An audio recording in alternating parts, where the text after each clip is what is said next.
اللهم إني أسألك العفو والعافية في الدنيا والآخرة. اللهم إني أسألك العفو والعافية في ديني ودنياي وأهلي ومالي. اللهم استر عوراتي وآمن روعاتي.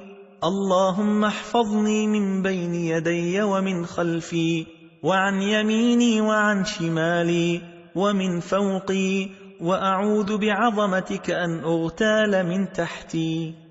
اللهم إني أسألك علما نافعا ورزقا طيبا وعملا متقبلا.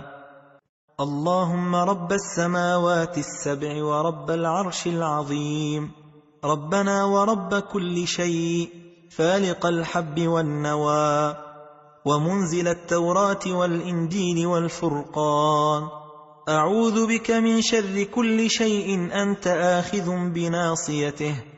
اللهم أنت الأول فليس قبلك شيء، وأنت الآخر فليس بعدك شيء، وأنت الظاهر فليس فوقك شيء، وأنت الباطن فليس دونك شيء.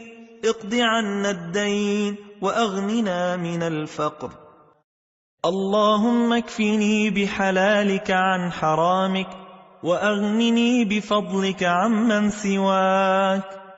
اللهم إني أعوذ بك من الهم والحزن والعجز والكسل والبخل والجبن وضلع الدين وغلبة الرجال.